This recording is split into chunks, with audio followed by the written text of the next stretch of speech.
Hello everyone, welcome to my YouTube channel. आज से हम स्टील स्ट्रक्चर स्टार्ट करेंगे। तो अब सीधा ही स्टार्ट करते हैं, बाकी चीज बाद में डिस्कशन करेंगे। स्टील में सबसे पहले, स्टील में ये जेई में पूछा जा सकता है कार्बन कंटेंट इसमें।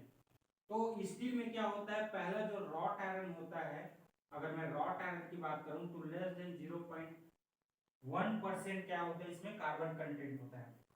दूसरा होता है लो कार्बन स्टील होता है, ठीक है। तीसरा होता है मीडियम कार्बन स्टील। चौथा होता है हाई कार्बन स्टील। ये सब को नोट डाउन करते जाओ, ये सब ऑब्जेक्टिव में पूछ सकते हैं। इसकी मात्रा कितनी होती है, 0.25 से 0.55। इसकी मात्रा होती है 0.55 से यहाँ पे 0.1 से 0.25 होता है, 0.25 से 0.55 और 0.55 से 0.95। इस चीज को आप नोट डाउन कर लीजिए, ये ऑब्जेक्टिव पूछ सकता है। तो जो लो कार्बन स्टील जो होता है ना, जिसकी मात्रा 0.1% से 0.25% होता है, इसी इसी को माइल्ड स्टील बोलते हैं। माइल्ड स्टील पूछ देगा कि कार्बन कंटेंट कितना होता है, तो इसका स्टैंडर्ड लिया जाता है 0.23% जो है कार्बन कंटेंट लिया जाता है। तो इस चीज को याद रखना, ये तो इसका बेसिक हो गया। अब जब इसमें कार्बन कंटेंट मतलब उसकी मात्रा बढ़ाई या घटाई जाती है, तो उसके हिसाब से जो स्टील बनता है लो, मीडियम, हाई। उसी तरह कास्ट आयरन में कास्ट स्टील में क्या होता है, 2 से 4%। ये होता है नॉन अलाउ मतलब जिसमें कोई मिश्रण नहीं है। अगर उसमें फास्फोरस मिला दें, सिलिकॉन मिला दें, क्रोमियम मिला दें, निकेल मिला दें, तो उसका नाम दूसरा हो जाता है। जैसे कि स्टीनलेस, ये एलाओ इसको बोलते हैं एलाओ स्टील। अगर मैं इसमें स्टेनलेस स्टील क्या होता है, अगर इसमें मैं स्टील में क्या मिलाऊं, इससे मिला दूं क्रोमियम, ठीक है, और प्लस मिला दूं निकल, ठीक है। ये 18% है और इसका 8% है, तो ये बन जाता है स्टेनलेस स्टील। तो ये अलॉय स्टील होता है, और वो जो होता है वो नॉन अलॉय होता है, जिसमें सिर्फ कार्बन कंटेंट होता है, ठीक है। तो ये इसका स्टील का थोड़ा सा बेसिक हो गया। अब आते हैं मेनली स्टील स्ट्रक्चर में। स्टील स्ट्रक्चर में पहले देख लेते हैं कि पहला देखते हैं इसका बीम, ठीक है। पहला देखते हैं बीम, दूसरा देखते हैं चैनल सेक्शन, ठीक है। तीसरा देखते हैं एंगल सेक्शन, ठीक है। और वो वाला पार्ट जो स्टील का है, जिसमें एक माइल्ड स्टील का ये बनता है ग्राफ, ये मैं शो में कवर करूंगा। Proportional limit, elastic limit, upper and point, lower and point, ठीक है, ये अल्टीमेट पॉइंट और ये फ्रैक्चर पॉइंट, ठीक है। ये सब सारा चीज मैं उसमें कवर करने वाला हूँ सोम में, स्ट्रेंथ ऑफ मटेरियल, ठीक है। एंगल सेक्शन होता है, टी सेक्शन होता है। तो ये सारे जो सेक्शंस होते हैं, ये सारा सेक्शन अपने को मार्केट में ऑलरेडी अवेलेबल होता है। अपन जब ये सब देखेंगे अभी इसके बारे में डिटेल, ये सब मार्केट में अवेलेबल होता है। तो अपन को कोई भी स्ट्रक्चर बनाना होता है, तो हम वहां से मार्केट से क्या लाएंगे, बीम लाएंगे। बीम आई सेक्शन के फॉर्म में होता है, इस तरह से, ठीक है। ये आई सेक्शन बीम होता है। दूसरा चैनल, तीसरा एंगल, ये सब मार्केट में अवेलेबल है। हम अगर स्ट्रक्चर जैसे बनाते हैं, तो ये सारे चीज को कब किसकी जरूरत पड़ेगी स्ट्रक्चर बनाते समय, उसके हिसाब से, और उसका जो साइज वगैरह है, ये सारा जो साइज वगैरह है वो अपन अगर आप मतलब जानना चाहते हो तो स्टील टेबल में आपको मिल जाएगा। बीम की साइज, इसका भी अलग अलग साइज है, चैनल का भी, एंगल सेक्शन का, टी सेक्शन का, बार का, ये सब का अलग अलग साइज है। उनका पर मीटर वेट दिया गया है, पर मीटर वेट दिया गया है, और साइज दिया गया है, डेप्थ, इसका जो डेप्थ है वो कितना होता है उसके हिसाब से इसको डिवाइड किया गया है। तो सबसे पहले आ जाते हैं बीम में।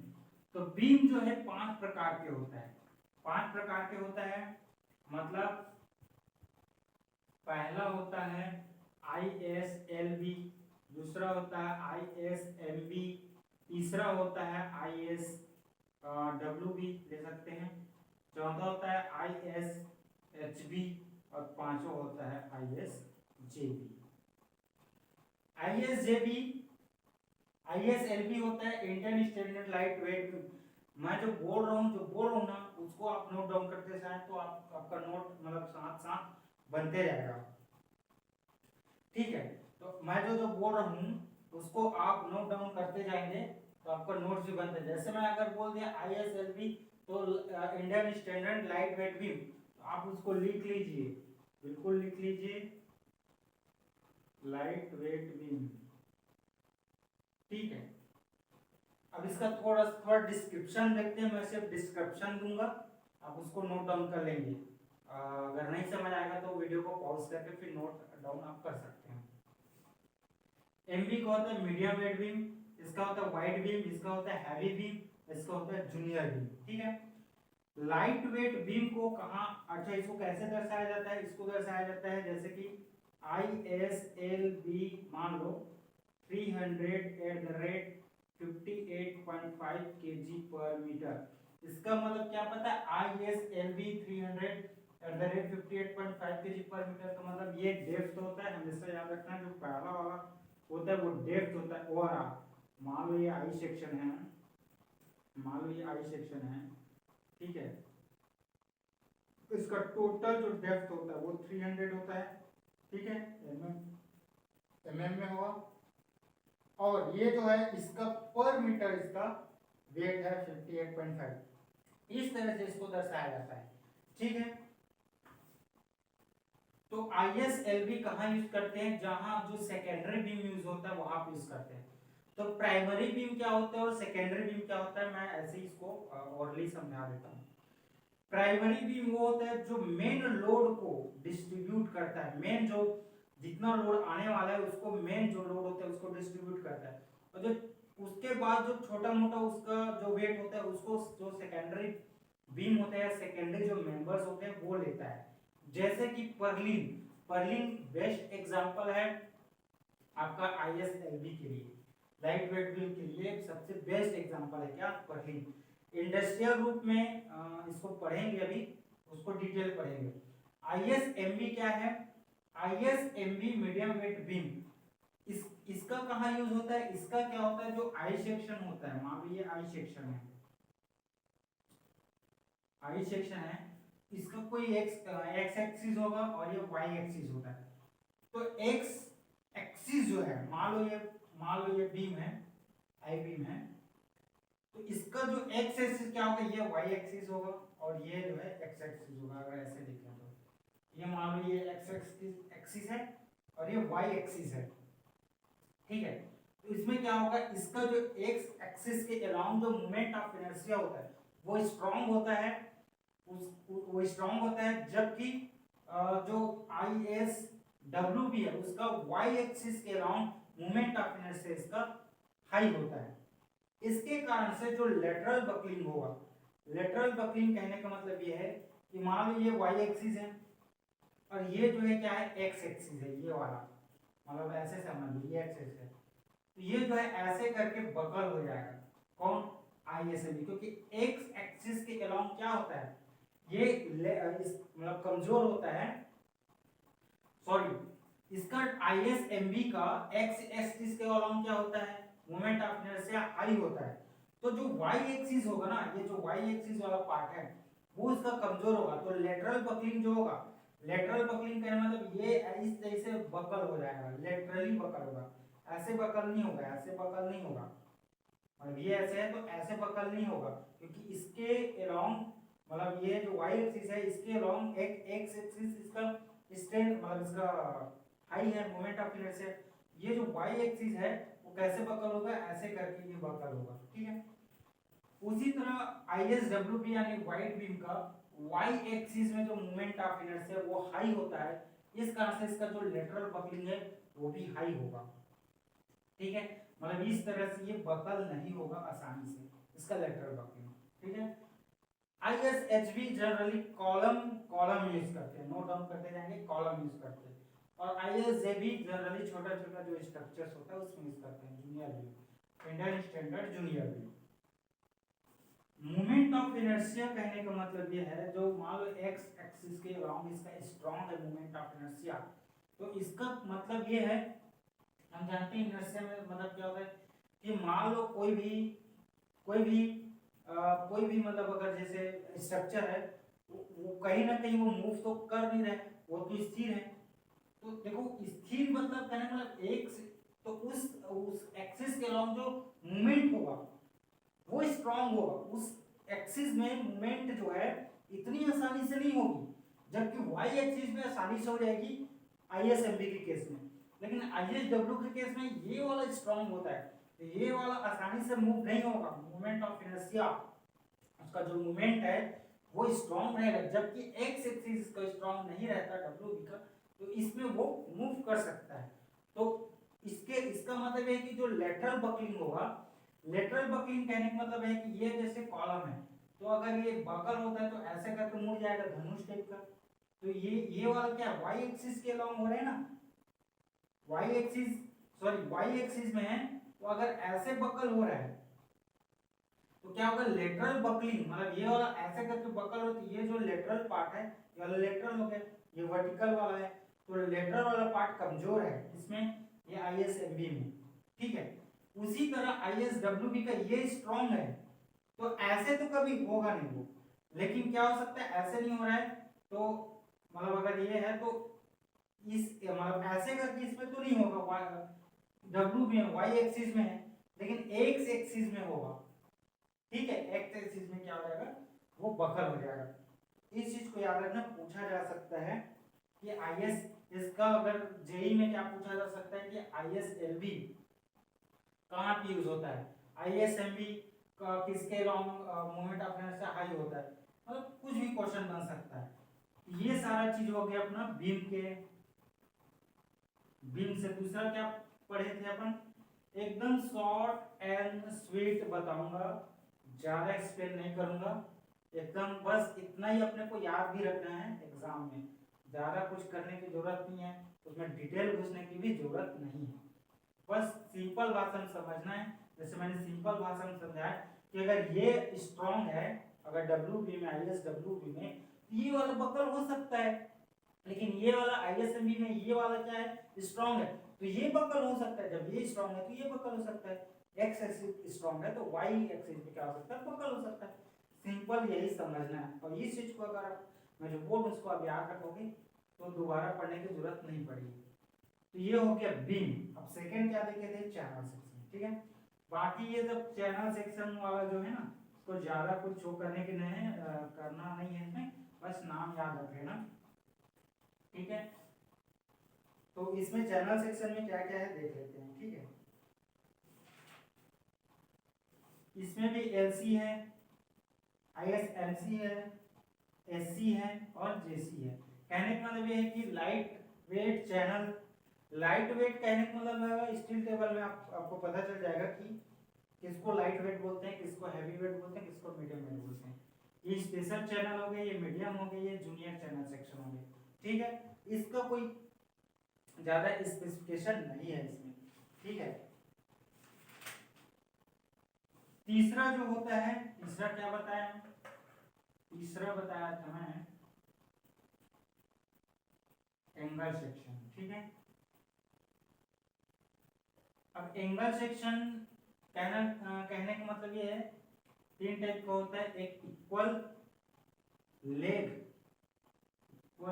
एंगल सेक्शन, दूसरा तो अनइक्वल,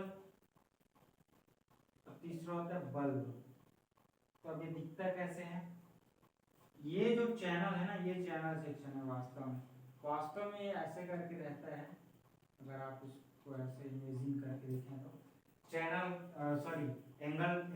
टाइप का रहता है। तो इसमें क्या होता है, ये दोनों जो लेग है यानी कि ये वाला और ये वाला जो है ये इक्वल लेंथ के हैं। जैसे मान लो 90 बाई 90 बाई 8 बोर्ड हो, तो इसका मतलब है कि 90 mm ये है, ये 90 mm है, और इसका जो थिकनेस होगा, कुछ तो थिकनेस होगा, वो 8 mm होगा। ठीक है, इसका मतलब यही है, ऐसे इसको दर्शाया जाता है। उसी तरह अगर हम अनइक्वल की बात करें तो बस अनइक्वल कर दो, एक अनइक्वल हो जाएगा। कहने का मतलब ये है कि ये एक बड़ा एक छोटा हो जाएगा, हो सकता है ये 75 का। ठीक है, तो 90, 75 और 8। ठीक है, इसमें और बल्ब में क्या होता है, बल्ब में इस टाइप का जो है बल्ब बना दिया जाता है, इस टाइप का बल्ब बना दिया जाता है, तो बल्ब निकलता है। इसमें खास जानने लायक नहीं है।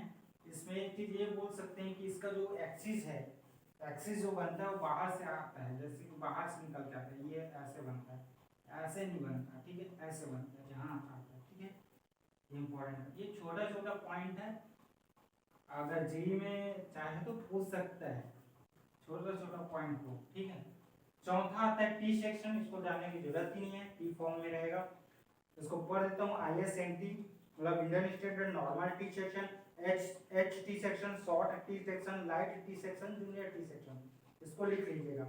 रोल्ड राउंड बार सेक्शन में दो प्रकार के होता है, एक बार जो होता है ना, बार एक रेक्टेंगुलर हो सकता है, एक सर्कुलर हो सकता है, बस ये चीज को नोट डाउन कर लेंगे।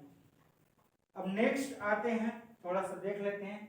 सबसे पहले स्टील स्ट्रक्चर स्टार्ट करने से पहले कि हम बिल्डिंग में देखते हैं आरसीसी जो वर्क होता है, फ्रेम स्ट्रक्चर देखे हैं, कॉलम एंड बीम का, वैसे इसका भी बनता है। जहाँ पे बनता होगा वहाँ पे यही तो होगा ना, होता होगा ना कि कॉलम बनाया जाता होगा स्टील से, बीम बनाया जाता होगा, तो एक फ्रेम स्ट्रक्चर बनता होगा। ठीक है, अगर मैं इसको इस टाइप का, ठीक है,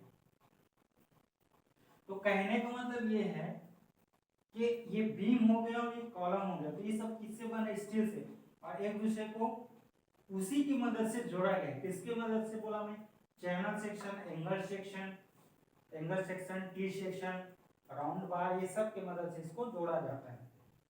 तो अब इसमें क्या बोलते हैं, 3 प्रकार के स्ट्रक्चर बनते हैं स्टील में, इस चीज को याद रखना। ठीक है, पहला बनता है सिंपल डिजाइन, ठीक है, दूसरा बनता है सेमी रिजिड,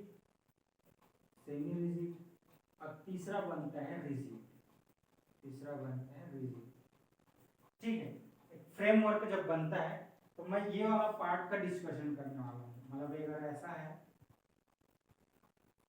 इसको काट दो, तो ये वाला पार्ट, क्योंकि लोड यहीं पे आना है। ठीक है, तो ये वाला पार्ट का डिस्कशन करूंगा मैं। सिंपल डिजाइन को फ्लेक्सिबल भी बोलते हैं, क्या बोलते हैं, फ्लेक्सिबल। ठीक है, फ्लेक्सिबल डिजाइन भी बोलते हैं। तो पहले में आते हैं, सिंपल डिजाइन में क्या होता है कि ये जो है छोटे छोटे स्ट्रक्चर के लिए बनाया जाता है जिसमें ज्यादा वेट ना पड़ता हो, सबसे पहले तो। ठीक है, तो अब जैसे कि मान लो ये आई सेक्शन का ही मान लो बना दिए कॉलम, मान लो, ठीक है, और आई सेक्शन का वहां से जोड़ दिए बी। ठीक है, इसको क्या करेंगे, एक एंगल सेक्शन प्रोवाइड कर देंगे, बस इक्वल एंगल सेक्शन प्रोवाइड कर दिए, ऐसे जोड़ दिए, ऐसे करके इसमें रिवेट लगा दिए। ठीक है, तो ये हो जाता है सिंपल डिजाइन हो जाता है, सिंपल जो फ्लेक्सिबल होता है। तो मान लो इसमें जब लोड आएगा, तो क्या होता है, मान लो पी लोड आएगा, तो ये फ्लेक्सिबल कहने का मतलब वही है कि ये जो कॉलम है ये कोई लोड नहीं लेगा, बस इसको जोड़ के रखेगा और सारा लोड ये लेगा। इस कारण से इसका जो डिफ्लेक्शन जो होता है इसमें वो इस टाइप का होता है, मान लो ये है तो इस टाइप का हो जाता है, और एक थीटा फॉर्म करता है, मतलब इसका कोई रोल ही नहीं है। अगर वो ऐसे करके लोड लग रहा है तो फिर ये दोनों को तो मान लो ऐसा है, तो ऐसे करके ऐसे हो जाना चाहिए, समझ लो, मतलब ये पहले ऐसे है ये, अब ये क्या हुआ, लोड लगा इसी के साथ में लेके जाएगा इसको, और ये ऐसे झुक जाएगा, ये नीचे चला जाएगा, ये भी कोई थीटा क्रिएट करेगा, ये भी कोई थीटा क्रिएट करेगा। लेकिन सिंपल डिजाइन में ऐसा नहीं होता, बस एंगल सेक्शन जब प्रोवाइड कर दिया जाता है तो बस थीटा फॉर्म करता है, लेकिन इसका थीटा जो है जीरो है। मान लो थीटा डेस मान लें तो इसका थीटा डेस जीरो रहता है। तो इस चीज को याद रखेंगे, ये पूछा जा सकता है ए लेवल का, ए लेवल में पूछा जा सकता है। तो इसमें क्या हो सकता है, नो मोमेंट, मोमेंट क्यों नहीं भाई इसमें, क्योंकि देखो मोमेंट वहीं पे आएगा। मान लो ऐसा लोड है, ये पी लोड लगा है, तो जब रिएक्शन आएंगे ना, मान लो इसमें रिएक्शन आएंगे तो कितना आएगा, p/2 का आएगा। लेकिन ये ले ही नहीं रहा है भाई, रिएक्शन ही नहीं लग रहा है, तो रिएक्शन नहीं लग रहा है तो वहीं पे गिर जाएगा, ये यहाँ तक आएगा ही नहीं। तो शेयर फोर्स जरूर आएगा, मान लो ये फोर्स यहाँ पे, तो ये डिस्ट्रीब्यूट करेगा लेकिन वो डिफॉर्म हो जाएगा। तो इसलिए नो मूवमेंट, और मूवमेंट तभी आएगा जब कोई रिएक्शन हो, तभी मूवमेंट आएगा। रिएक्शन हो तभी मूवमेंट आएगा। यहाँ पे लोड है तो यहाँ पे कोई ना कोई रिएक्शन है तभी मूवमेंट आएगा, इस चीज को याद रखना। और शेयर फोर्स लेकिन जरूर आएगा। शेयर फोर्स क्या है, shear force summation of all forces is shear force, अपन उसमें पढ़े हैं शेयर फोर्स बेंडिंग में। इस चीज को बिल्कुल नोट डाउन करो, सिंपल डिजाइन में नो मूवमेंट आता है और शेयर फोर्स आता है और नो मूवमेंट, इस चीज को याद रखेंगे। और अगर थीटा के केस में कुछ पूछ दिया तो थीटा डेस जीरो और थीटा एक थीटा होगा, एक थीटा डेस जो है जीरो हो जाएगा, ठीक है, इस चीज को याद रखेंगे, ठीक है। सेकेंड थिंग जो सेकेंड वाला जो बोला था मैं, सेमी रिजिड। अब सेमी रिजिड नाम से यह कि पार्शियली हो जाएगा, ठीक है। सेमी रिजिड डिजाइन में क्या होता है कि इसमें क्या होता है कि ये जैसे आया, ठीक है, तो इसमें क्या करते हैं अपन, ये मान लो आई सेक्शन है, इसको आप 3D में अज्यूम करोगे तभी समझ आएगा, 3D में अज्यूम नहीं कर पाओगे तो नहीं आएगा। इससे कैसे कनेक्टेड है देख लो, जैसे ये आई सेक्शन है, मान लो ये आई सेक्शन होगा ऐसे जैसे, ठीक है, तो ये जो वेव है ना, इसी में ऐसे करके ये ऐसे करके कनेक्ट हुआ होगा। अब इसको कैसे ऊपर यहाँ ऐसे करके कनेक्ट हुआ होगा, तो इससे क्या होगा, ऐसे करके इसमें एंगल सेक्शन लगा के ऐसे लगा के हुआ होगा। तो इसको थोड़ा इमेजिन कर लेना, ठीक है। ये फोर्स लगा तो पार्शली होता है, मतलब पार्शली रिएक्शन आ रहा है। तो मान लो जैसे ये वाला पार्ट है, ये ऐसे देखते हैं, तो ये ऐसे करके झुकेगा और ये, तो इसका जो थीटा है ना और इसका जो थीटा डेस है, इसमें थीटा डेस जो होता है वो लेस देन होता है, थीटा बड़ा होता है। मतलब पार्शली में थोड़ा सा बोल रहे हैं कि भाई मैं थोड़ा सा आपका लोड को लूंगा करके, ये जो है लोड आया तो थोड़ा सा लूंगा बोला, तो थोड़ा सा डिफ्लेक्शन हुआ। मान लो अगर वो होता नहीं है डिफ्लेक्शन, तो अपने को दिखेगा नहीं, लेकिन अब वास्तव में अगर होगा तो ऐसा ही वो होते हुए दिखेगा। तो ये होता है।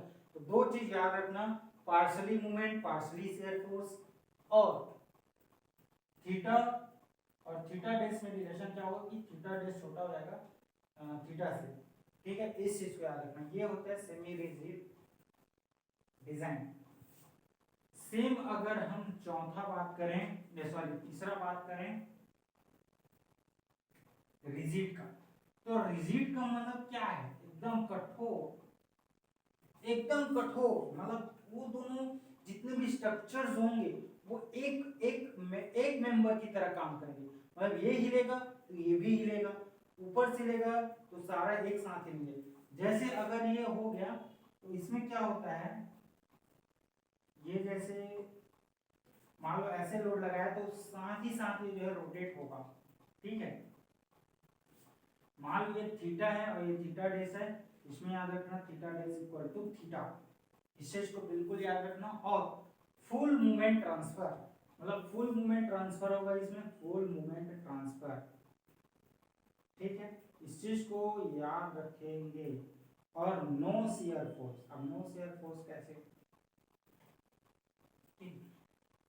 इसमें क्या करेगा, फोर्स यहां तक लगेगा, यहां लगा, लेकिन रिएक्शन भी लगा है, इसके कारण से क्या कर रहा है, मूवमेंट हो रहा है। मतलब ना ये जो दोनों है ना, ये ऐसे करके अगर ऐसे है तो अगर यहाँ लोड लग रहा है तो ये साथ ही साथ ऐसे हो रहा है, ऐसे करके साथ ही साथ हो रहा है। पहले केस में क्या रहा था, ये बस जा रहा था, दूसरे केस में ये जा रहा था, थोड़ा सा जा रहा था, तीसरे केस में साथ। तो जो मूवमेंट होगा ना, फुल मूवमेंट है, इस कारण से वो होगा। ठीक है, फुल मूवमेंट है, इसी कारण से वो ऐसा होता है। ठीक है, इस चीज को शॉर्टकट भाषा में मैंने समझा दिया है, और इससे ज्यादा इसमें समझना भी नहीं है, इन प्रकार के। ठीक है, आप थोड़ा सा बुक क्वेश्चन बनाओगे, अगर इससे रिलेटेड क्वेश्चन आएगा तो आपको आसानी से बन जाएगा। ठीक है, चलो नेक्स्ट देखते हैं। अपने को पता है कि दो दो आईएएस कोड होता है, आईएएस कोड 800 1984 जो पुराना है, और अभी का आईएएस 800 2007। ठीक है, तो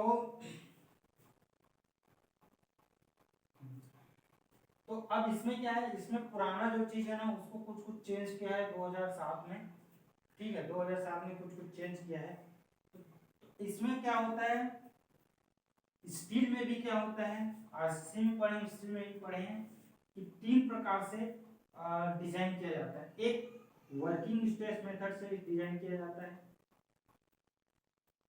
इसको मैं शॉर्टकट में WSM ले लेता हूँ। दूसरा होता है LSM, लिमिट स्टेट मेथड, और तीसरा होता है अल्टीमेट लोड मेथड।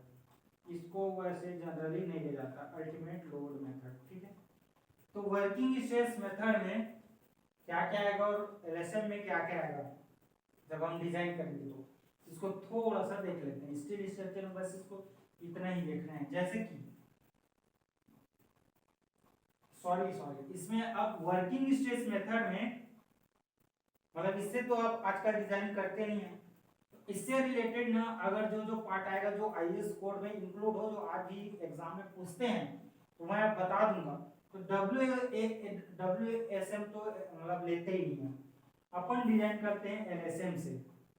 ये न्यू है, मतलब ये न्यू है, और इससे ही डिजाइन किया जाता है आजकल।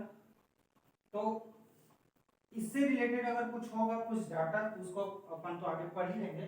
साथ साथ LSM में अभी जितना भी डाटा है वो LSM का है, और LSM का ही पढ़ना है। तो LSM को भी 3 भागों में बांटा गया है। ठीक है, 3 भागों में बांटा गया है। ठीक है, इसमें सबसे पहला क्या आता है, सबसे पहला आता है लिमिट स्टेट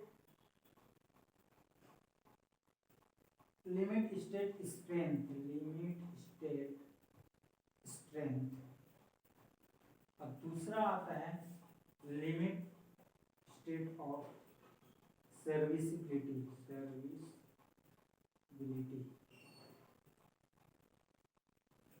सॉरी, दो होता है। तो लिमिट स्टेट स्ट्रेंथ और लिमिट स्टेट सर्विसिबिलिटी क्या है। जब इसको डिजाइन किया गया था, तो जब इसको 2 भागों में जब बांटा गया था, तो इसमें वो वाला पार्ट आएगा उस स्ट्रक्चर में जो होता तो है, लेकिन अपने को दिखता नहीं है। वो जरूर है वो, लेकिन अपने को दिख नहीं रहा है वो। जबकि लिमिट स्टेट सर्विसिबिलिटी में वो अपने को दिखेगा। अब जैसे मैं एग्जांपल लेते जाऊंगा तो आप लोग को आसानी से समझ आएगा। तो पहले मैं लिमिट स्टेट स्ट्रेंथ की बात करूंगा। तो लिमिट स्टेट स्ट्रेंथ में सबसे पहले जो होता है शियर फोर्स बेंडिंग मोमेंट। अपन इतना पढ़ते हैं शियर फोर्स बेंडिंग मोमेंट, लेकिन कहीं हमको दिखता है क्या वो, लेकिन लग रहा होता है। कहीं पे शियर फोर्स लग रहा होगा, कहीं पे बेंडिंग मोमेंट आ रहा होगा, लेकिन अपने को दिखता है क्या, नहीं दिखता। उसको बोलते हैं लिमिट स्टेट स्ट्रेंथ। ठीक है, fracture due to fatigue, due to, इस चीज को हम याद रखना, इसमें कंफ्यूजन होता है फ्रैक्चर वाले पार्ट और फैटिग पार्ट। फैटिग वही है, इरिवर्सिबल स्ट्रेस जो लगता है उसको फैटिग बोलते हैं। मतलब रिवर्सल में बार बार जो लोड लग रहा है उसमें स्ट्रक्चर्स में, उसको बोलते हैं फैटिग। तो उसके कारण जो फ्रैक्चर होता है, वो हमको दिखता नहीं। जैसे इंसान में भी अगर हम अपना हड्डी फ्रैक्चर हो जाता है, दिखता है क्या, वो नहीं दिखता वो, लेकिन हुआ रहता है। वैसे ये भी है। ठीक है, तीसरा जो है लॉस ऑफ इक्विलिब्रियम। अब लॉस ऑफ इक्विलिब्रियम क्या है? लॉस ऑफ इक्विलिब्रियम वो है, जैसे स्ट्रक्चर एनालिसिस में अपन देखते हैं इक्विलिब्रियम डिटरमिनेट, इनडिटरमिनेट। तो जब हम स्ट्रक्चर डिजाइन करते हैं ना, तो सारा चीज इक्विलिब्रियम में बैलेंस में रखना पड़ता है अपने को, डिटरमिनेट में रखना पड़ता है, मतलब डिटरमिनेट तो होना ही चाहिए, तभी वो जो है मतलब स्ट्रक्चर में टिकेगा, इक्विलिब्रियम में रखना होगा। अब अनबैलेंस होगा तो दिक्कत हो जाएगा। मान लो यहाँ 50 का लोड आ रहा है, यहाँ पे 60 का लोड आ रहा है, तो उसमें प्रॉब्लम होगी।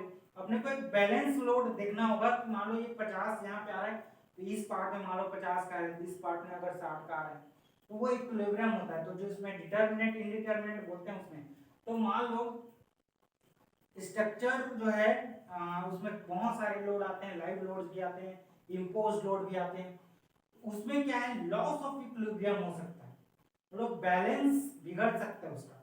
इस कारण से ये लॉस ऑफ इक्विलिब्रियम हमको दिखेगा नहीं, है ना, दिखेगा नहीं। कहीं एकदम ज्यादा जितना लोड अपन डिजाइन के उससे ज्यादा लोड लगा दिए तो कहीं ना कहीं इक्विलिब्रियम को इफेक्ट करेगा ना, इसलिए लॉस ऑफ इक्विलिब्रियम भी होता है इसमें।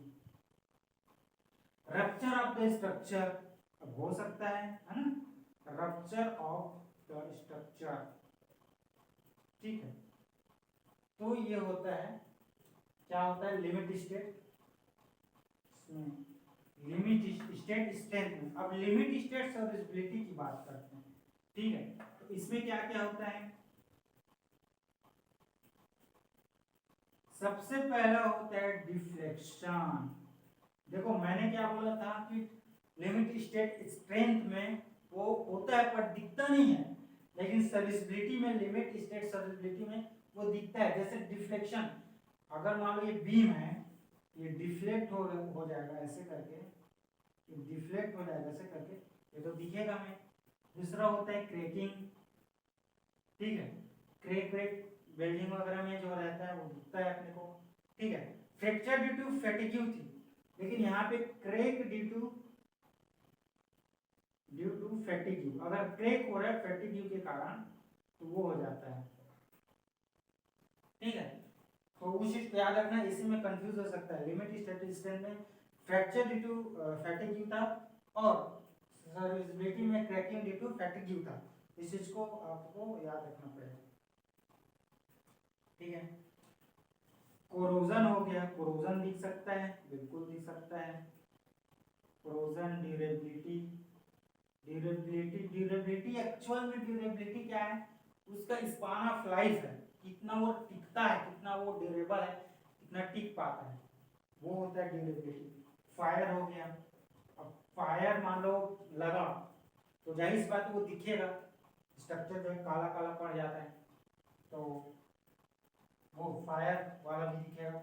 ये होता है स्टेट ऑफ सर्विसिबिलिटी। ये आईएएस कोड का है, तो इसमें से पूछा ही जाता है कि कौन किसमें आता है। एलएसएम में पूछा जाता है कि डिफ्लेक्शन दे देगा, और डिफ्लेक्शन देके बोलेगा कि लिमिट स्ट्रेंथ में आता है कि लिमिट स्टेट सर्विसिबिलिटी में आता है। इसका लोड भी, लोड कॉम्बिनेशन भी पढ़ेंगे, डेड लोड, लाइव लोड, ये सब का बाद में। तो टाइप्स ऑफ लोड एक बार देख लेते हैं कि टाइप्स ऑफ लोड, ये आईएस कोड दिया गया था। आईएस कोड किसमें दिया गया था, 875 में दिया गया था, 875 1987, ठीक है। इस चीज को याद रखकर लोड को किसमें दिया गया है, तो आईएस कोड 875 1987 में दिया गया है। पहला होता है डेड लोड, दूसरा होता है लाइव लोड, ये सब जानते हैं लाइव लोड क्या होता है। तीसरा होता है वाइंड लोड, चौथा होता है, तो ये कैसे थे 875 पार्ट 1, पार्ट 2, पार्ट 3, पार्ट 4 ऐसा करके, ठीक है। तो इसमें जो है ना स्नो लोड हो गया, स्नो लोड। अब पांचवा जो होता है वो स्पेशल लोड होता है। स्पेशल लोड होता है, कहने का मतलब ये है कि जैसे कि ब्लास्ट, थर्मल वाला load, blast load, fluid pressure का वाला हो गया, अर्थक्वेक का हो गया, अर्थ प्रेशर का हो गया, ये सब स्पेशल टाइप ऑफ लोड है। Part 1, part 2, part 3, part 4, part 5, 875 part 1, इस आईएस कोड में ये सब का पूरा डिटेल दिया गया है। तो एकदम बेसिक बेसिक चीज मैं अभी तक आपको बताया। उसके बाद जो नेक्स्ट क्लास होगा उसमें जो मेन स्टील स्ट्रक्चर में कैसे कैसे मतलब क्वेश्चन आता है, किस किस टॉपिक से आता है, उसको फिर कवर करते जाएंगे। ठीक है, इस फार्मूला को थोड़ा याद रख लेना। वाइंड प्रेशर का Pz इक्वल टू 0.6, ठीक है, 0.6 क्या होता है, Vz का स्क्वायर होता है। ठीक है, तो यहाँ पे कहने का मतलब है कि वाइड जो प्रेशर लगेगा हाई राइज बिल्डिंग में, जो हाई राइज बिल्डिंग होता है उसमें वाइड प्रेशर लगेगा, तो इसका जो है Vz जो होता है वो होता है design wide velocity, design wide velocity. तो डिजाइन जो वाइड वेलोसिटी होगा उस एरिया में, या कोई भी एरिया कोई भी स्टेट का, तो डिजाइन जो वाइड वेलोसिटी होगा उसका स्क्वायर करेंगे और उसका 60.6% मतलब 60% क्या हो जाएगा, उसको फिर 60% कर देंगे, तो वही जो है वाइड प्रेशर आ जाएगा। ठीक है, तो ये हो जाएगा design wide pressure. Design wide pressure का भी है K1 K2 K3 VV, ये बेसिक वाइड वेलोसिटी है। हर जगह का, हर स्टेट का, हर एरिया का अलग अलग वाइड वेलोसिटी होगा। बेसिक वाइड वेलोसिटी, इस एरिया पे इतना हवा चलता है, एक बेसिक वाइड वेलोसिटी होगी, इसको नोट डाउन कर लेंगे। Basic quantity K1 K2 K3 factor है उस जगह के हिसाब से। जैसे कि अगर मैं K1 की बात करूं तो रिस्क फैक्टर है।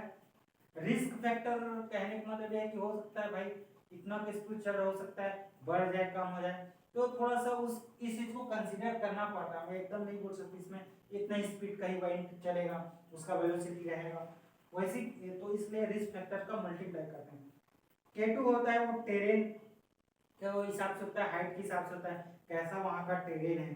ठीक है, तीसरा जो होता है टोपोग्राफी फैक्टर K3, टोपोग्राफी वहां कैसा है, जैसे कि पर्वत है, पठार है, मैदान है, क्या है, उसके हिसाब से।